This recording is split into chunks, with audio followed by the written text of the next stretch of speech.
Hey everyone, welcome back. I'm Thomas Boucher, and this is another show and tell. So you may remember the video I did on this small triangle padlock, and somewhat recently I also acquired this lock. Another triangle lock, a little bit bigger, and obviously has some differences. Main ones being size, the proportion of the triangle, and it has this big barrel on the front of it. Now for my best guess, and that was corroborated by some people I know, that the reason for this barrel is to hinder the ability for someone to pick this lock. It's harder to see inside because it has the long barrel, but also with the length of it, it's hard to get any kind of leverage to kind of move the bolt over or whatever you need to do to pick it. The construction on these is pretty similar. They have this strapping on the side. They're all brazed body. You may remember the other lock had these rivets in the corners. Well, clearly that's one there. So this lock is the same. I think that might be one there, I'm not sure. And you can see some of the brazed lines that shows that the body of this lock has been brazed together.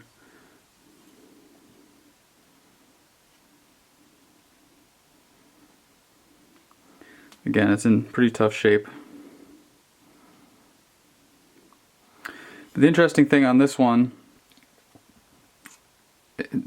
this smaller one is constructed in the same way that this piece on the side was chased over, so the strapping up here and down here gets chased over to hold that piece in. And it's very evident on this one. You can see here that this piece is actually loose. And I'm super tempted to pull it off, but I don't have any plans as to yet. So this whole side should come out. So when you pry that piece off, that's how you put the mechanism inside the lock. And then this banding gets chased over to secure it in place. So I've got this book, and it's actually a really, really nice reference book. It's got lots of examples of locks in it.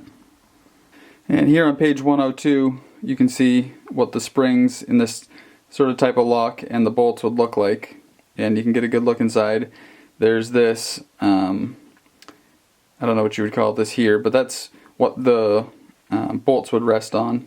It'd slide back and forth across the top of that, and the springs would be over here, I believe, being held into place by that plate that gets chased in on the side here that we were just looking at. This example of lock also has this barrel that that other larger lock I have has. And the proportions are a little different. This one's a little more of an equilateral triangle, which I kind of like that style better than the one that I have. The construction on these is interesting. Again, you can see this brazed seam here.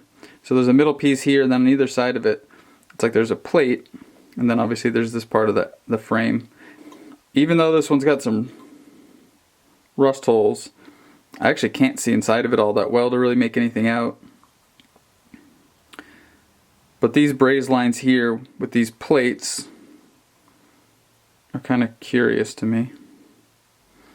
So here again on this little one, it's hard to see on screen, but there's a little bit of that brazed seam right there, and I guess right there. It's very similar manner of construction, and it looks like the bolt, you can see inside there, is resting underneath these plates. So I assume on the face plates it's hollow. It appears that it's just kind of like a perimeter that bolt can ride under back and forth here. Both of them have this side chased on. So I just wanted to share with you that new triangle padlock that I picked up and kind of compare it to the other one and to see some of the similarities and differences. I do want to eventually make a triangle padlock. I'm not sure when that's going to happen, as I have a lot of other things I'm trying to work on, including the shop build, which is going really well. I'm super excited about the progress we've made. I should have another video out next week on that, so make sure to subscribe to my channel, as it really helps me and it'll keep you up to date on the projects I'm working on, as well as where the shop build is at. Make sure to also go over to my Instagram at GreasyLuckForge and follow that. I show a lot of behind the scenes stuff I haven't really been showing a lot lately because it's mostly just been the shop build that I'm focused on, but I do show kind of progress shots and behind the scenes, and it maybe explain some stuff a little bit more or differently than I do here on the videos. So make sure to subscribe on both of those, and thanks again for watching. Bye.